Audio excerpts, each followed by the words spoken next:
속초에 모여있는 이산 가족들은 내일 2차 상봉을 위해 금강산으로 향하게 됩니다. 그런 가운데 이틀 전 한일 국방장관 회담에서는 일본 자위대의 북한 진출 가능성이 논란거리로 떠올랐습니다. 향후 한일 외교의 뇌관이 될 것이라는 우려가 나오는데요. 국방부 자문위원이시죠. 김열수 성신여대 교수 스튜디오로 모셨습니다. 교수님 어서 오십시오. 네, 안녕하세요. 남북 이산 가족 상봉 이제 1차까지 마치고 이제 내일 2차 상봉이 시작되는데 현재까지는 순조롭게 진행되고 있습니다. 어떻게 전반적으로 평가하고 예, 계십니까? 잘 될 것 같습니다. 사실은 이제 이 20차 이산가족 상봉 자체가 무산될까 봐 저는 그걸 좀 걱정을 했었거든요. 왜 그러냐면 10월 16일 날 한미 정상회담의 공동 선언문 보면 이것의 내용에 따라서 북한이 굉장히 반발할 요소가 많습니다. 예를 들어서 북한이 핵무기와 미사일 이런 것들을 포기하면 북한의 밝은 미래를 제공해 줄 수 있는 준비는 돼 있다는 게 굉장히 좋은 말이잖아요. 그것 말고도 오히려 북한이 계속해서 이런 걸 하게 되면 절대로 이거 용납하지 않겠다라고 하는 거고 더 강한 제재가 있다라고 얘기한 부분, 그다음에 이제 평화통일에 대해서 얘기했고, 그다음에 북한이 가장 껄끄럽게 생각하는 북한의 인권 문제도 얘기를 했거든요. 그래서 북한이 여기에 대해서 시비를 걸면 자칫 잘못하면 이게 제20차 이 이산가족 상봉이 날아갈 수도 있겠구나, 저는 그런 걱정을 했습니다. 왜 그러냐 하면 2013년도 가을에 소위 말해서 추석 맞이 계기로 해가지고 이산가족 상봉 행사를 하기로 했거든요. 네. 그런데 나흘 앞두고 북한이 일방적으로 취소했어요. 그런 전력이 있기 때문에 그것 때문에 걱정을 했는데 어찌됐든 그런 걱정을 넘어서서 1차 상봉이 끝났고 내일부터 2차 상봉이 될 것 같습니다. 제가 볼 때는 뭐 이상 없이 잘 진행될 것으로 봅니다. 사실 이산가족 상봉이라는 게 세계사적으로도 좀 유례가 없는 안타까운 일 아니겠습니까? 아유, 그럼요. 우리 한반도에서만. 그럼요. 그렇다 보니까 이제 좀 정례화도 하고 좀 상봉 규모도 좀 늘려서 좀 많은 가족들이 좀 해야 된다는 여론이 좀 많은데 그런 부분은 어떻게 전망하고 계십니까? 네, 전체적으로 지금 8월 25일 남북한 고위급 회담 2+2 회담이죠. 회담이 하고 난 뒤에 지금 이제 2달 가까이 흘렀지 않습니까? 전체적으로 보면은 남북한의 관계 그리고 북한과 국제사회의 관계가 큰 흐름을 보면 화해 국면에 들어가 있습니다. 그러니까 뭐 화해 국면과 뭐 갈등 국면이라고 할까요? 이렇게 두 개로 딱 비교해 보면 화해 국면에 들어가 있는데, 예를 들어서 이제 유학생도 이제 돌려보내고 이산가족 상봉도 하고 또 장거리 미사일 발사할 거라고 생각했는데 그것도 요구하고. 안 하고 네. 유인산에도 초청하고, 이것이 아무것도 아닌 것 같지만 큰 흐름 속에서 8월 25일 지금까지 큰 흐름 속에서 보면 유화 국면으로 들어가 있거든요. 무슨 문제가 있었냐면 9월 8일 날 남북한 적십자 실무접촉 회담을 했잖아요. 예. 남북한 실무접촉 회담할 때 회담 내용 아마 그 기억하시는 분 기억하실 텐데, 그 첫 번째 내용이 이번에 20차 남북 이산가족 상봉의 규모와 장소와 시간과 이걸 정하고, 두 번째 항이 굉장히 의미 있는 내용이 들어가 있는데요. 남북한 간의 적십자 회담을 열어서 남북한의 상호 관심사에 대해서 얘기하기로 했다. 그러니까 이산가족 상봉 한 번으로 끝나는 건 아니고요.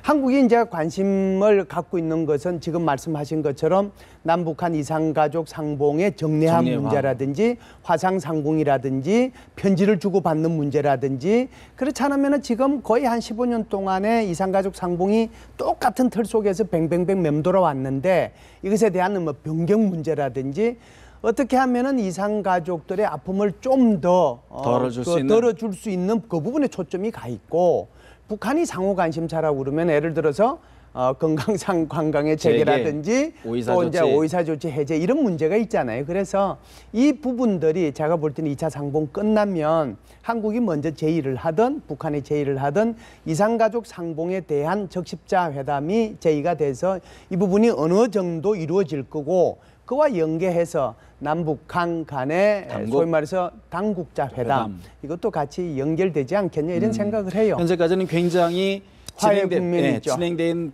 볼 때는 좀 밝게 보시는 측면이 그렇죠. 크군요. 언제까지 갈지는 몰라요. 이거는 김정은의 마음에 달려 있습니다.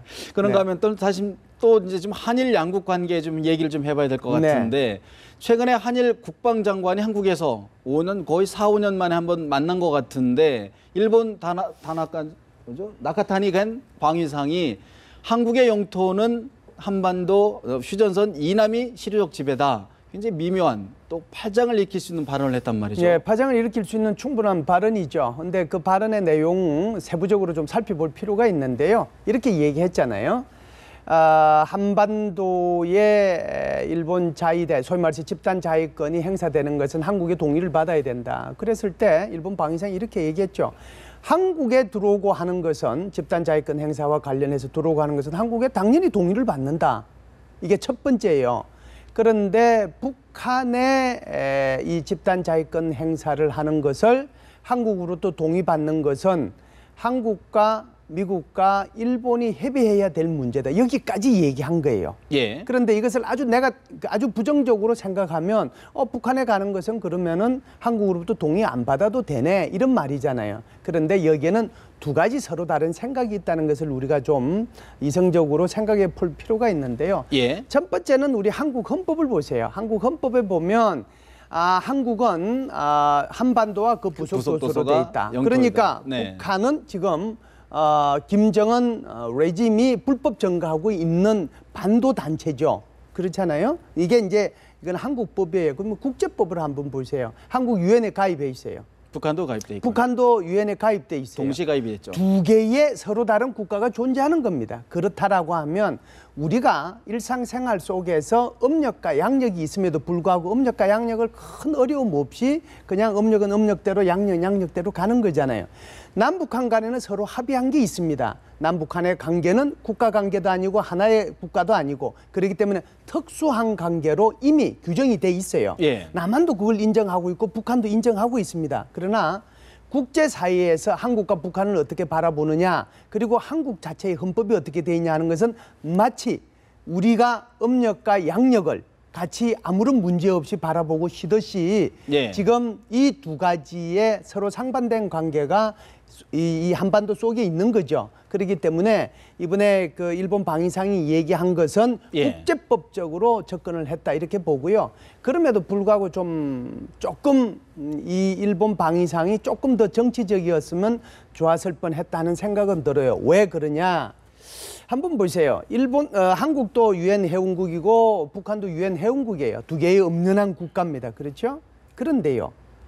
이 북한을 인정하지 않은 국가로서 인정하지 않은 국가가 이 세상에 몇 안 되지만 그중에 대표적인 국가가 두 나라입니다. 하나는 미국이고요. 하나는 일본이에요. 그러면은 이 두 나라가 북한을 국가로서 인정을 안 했잖아요. 수교하지 않았다는 거예요. 그렇다라고 하면 한국이 한반도에서 유일한 합법 정부이고 북한은 지금 김정은 레짐이 불법적으로 점거하고 있다는 것을 자기네들 스스로 증명하고 있는 거예요. 네. 그렇다라고 한다면 이 일본의 방위상이 조금 정치적으로 해석을 하면 아직은 일본과 북한이 수교를 하지 않은 상태고 북한을 국가로 인정하지 않았기 때문에 한반도의 그 실효적 지배와 법적 지배가 미친다고 주장하는 한국의 입장에 대해서 난 동의한다. 이 정도 말은 해줬어야 되는데 이 사람이 그러지를 못한 너무 거죠. 나갔다는 거죠. 조금 많이 나갔어요. 그래서 이 한국이 생각하는 그 소위 말하는 그 헌법상에 나와 있는 대한민국의 영토와 그리고 세계적으로 인정되고 있는 네. 한국과 북한이라고 하는 두 개의 국가와 여기에 대해서 우리가 중심을 좀 잡되 특히 일본과 미국은 네. 북한을 인정하지 않고 있기 때문에 한국이 한반도에서 유일한 합법 정부라는 그 기초 위에서 모든 발언들이 나와야 된다. 저는 그렇게 생각을 합니다. 사실 시청자나 국민들 입장에서는 뭐 여러 가지 복잡한 뭐 어려운 걸 국제관계를 떠나서 그렇죠. 예를 들어 북한에서 저희가 예측할 수 없는 급변 사태가 났다. 네. 급변 사태가 났는데 그것이 일본 입장에서는 네. 가장 근접 국가 아니겠습니까? 또 중국도 마찬가지고요. 급변 사태가 났을 때 또 무슨 뭐 예를 들어 미사일을 발사하든가 이런 것이 뭐 일본으로 날아가든가 이랬을 때 그러면 일본이 과연 우리 정부와 협의 없이 아니면 미국 정부와의 어떤 협의를 해가지고 그냥 갈 수 있는지 없는지 그게 궁금하단 말이에요, 사실은. 아주 굉장히 좋은 네. 질문을 하셨는데요. 그래서 이 문제에 대해서는 협의를 해야 돼요. 한국과 일본 사이에서 한국과 미국과 일본 사이에서 협의를 해야 됩니다. 협의가 되지 않으면 이 문제가 나중에 굉장히 큰 외교적인 문제가 되거든요. 사실은 일본에서 집단 자위권이 올 9월 달에 소위 말해서 일본의 하원과 상원에서 통과되기 전까지는 아무런 문제가 없었어요. 9월 달이고 지금 10월 달이니까 그 법안 통과된 지 이제 한 달밖에 안 됐어요. 일본도 모든 것들이 다 정립되지 않았어요. 한국도 여기에 대한 모든 대비가 충분하지 않아요. 그러면 이제부터 한번 보세요. 자, 일본 자위대가 북한 지역에 개입한다. 개입한다는 의미가 뭘까요? 무엇이 개입이죠? 그러면은 군사력이 투사되는데 미사일이 가는 것도 개입이고 함포를 쏘는 것도 개입이고 일본 자위대의 병력이 직접 들어가는 것도 개입이고 네. 어디가 개입이냐라고 하는 거예요. 두 번째는 개입을 어떤 때 하는 것을 우리가 용인해 줄 수 있고 못 해주느냐 하는 거죠. 한번 봅시다. 일본이 북한의 노동미사일로부터 공격을 받았어요. 예. 그런데도 그 일본이 한국한테 동의를 받아야 되느냐? 내가 동의를 받아야 됩니까?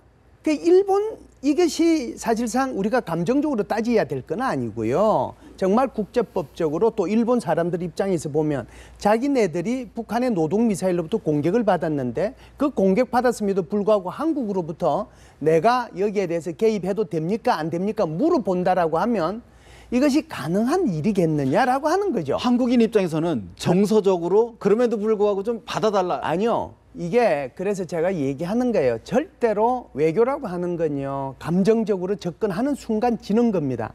감정적으로 접근할 일이 아니에요. 굉장히 논리적이고 과학적으로 그리고 국제법적으로 접근을 해야 되는 거예요. 한번 보세요. 일본 사람들 입장에서 지금 말씀하신 것처럼 이거 정서상 이렇게 말씀을 하셨는데 일본 사람들 입장에서 보면 야 북한으로부터 내가 노동미사일 공격받았는데 무슨 한국 정부로부터 동의를 받아. 당연히 그 얘기 나오지 않겠어요. 그렇기 때문에 개입의 범위, 개입의 형태, 개입의 내용 이 세 가지 문제를 가지고 이제부터라도 한국과 일본 사이에 그리고 필요하다라고 하면 미국까지 포함을 해서 개입의 범위가 뭐고 개입이라는 정의가 뭐고 개입은 언제 개입을 할 수 있고 어떻게 내용은 어디까지 이것들이 한 개씩 정말 이 책상 위에다가 큰 도화지를 꺼내놓고 세 사람이 머리를 맞대서 쓰지 않으면 정말 굉장히 감정적인 것들이 또는 나중에 어떤 유사 사태가 발생했을 때 걷잡을 수 없는 감정이 폭발될 수도 있어요. 그렇기 때문에 사실은 어제 오늘 이틀 동안 일본 동경에서 한, 미, 일 국방안보 실무자 협의가 있거든요. 차장급이 가죠. DTT라고 하는 거예요. 국방부 차장급, 네. 그다음에 외무부 국장급. 그럼 이 사람들이 뭘 얘기하겠어요? 예를 들어서 소위 말해서 집단 자위권이라는 게 도대체 뭐냐? 여기에 대해서 얘기할 거고요. 난사군도에 대해서 어떻게 할 거냐 이런 거에 대해서 얘기할 거고요. 북한 핵 문제에 대해서 어떻게 할 거냐 얘기할 거 아닙니까? 이거와 마찬가지로 꺼내놓고 얘기해야 되는 게 이것을 하루아침에 단칼에 해결해서 끝내겠다 이 생각 가지면 안 돼요. 이번 회의하고 남아있는 거 또 모아서 또 다음에 하고 또 모아서 또 다음에 하고 그래서 합의될 수 있는 거 먼저 합의해놓고 안 되는 부분은 긴 시간을 가지고 다시 합의해 나가는 그런 과정을 거치지 않고 삿대질하기 시작하면 감정만 싸우는 감정만 상하는 거죠. 그 한번 보세요. 지금 우리가 11월 1일 날 예를 들면 한미일 정상회담을 하고 그 틀 속에서 한일 정상회담 거의 뭐 90% 하도록 돼 있잖아요. 그래서 이 문제가 계속 감정으로 남으면 한일 정상 간에 무슨 얘기 하겠어요. 그리고 국가들 간에는 항상 그렇게 삐거덕거리는 문제가 있습니다. 삐거덕거리는 문제를 전면에 내세우느냐 그렇지 않으면 합의될 수 있는 부분을 전면에 내세우고 삐거덕거리는 부분은 뽑아내가지고 시간을 가지면서 조금씩 해결해 나느냐 이것이 바로 외교 전략이고 외교에 있어서 우리가 가져야 될 접근 방법이에요. 절대로 감정적으로 될 일 아니다. 분기탱천하면 안 돼요. 된다. 지금 외교 전략을 말씀을 하셨는데 네. 그런 측면에서 이번에 한민구 국방장관과 일본 방위상과의 회담 내용을 놓고 뭐 이게 말바꾸기다, 거짓말 논란이다. 이 결국은 좀 우리가 좀 대처를 잘못한 것 아니냐?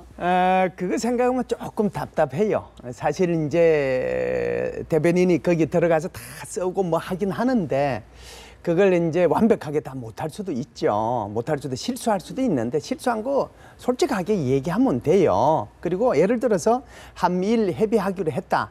그런데 대신에 예를 들어서 이 문제는 빼고 얘기했다는 거잖아요. 예를 들어서 북한에 한국의 주권이 미치느냐. 그런데 일부 학자들의 의견에 의하면 한국의 그 주권이 치료죠. 미치는 그 범위는 38선 이남 쪽으로 되어 있다는 설도 있다. 사실상 그 일본의 방위상은 이 부분은 굉장히 외교적인 발언을 했어요. 근데 예를 들어서 발표할 때 이 부분은 빼고 예를 들어서 한반도 전체의 집단 자위권 행사와 관련해서 한미일이 긴밀히 연계해서 협의하도록 했다. 그 얘기 하나.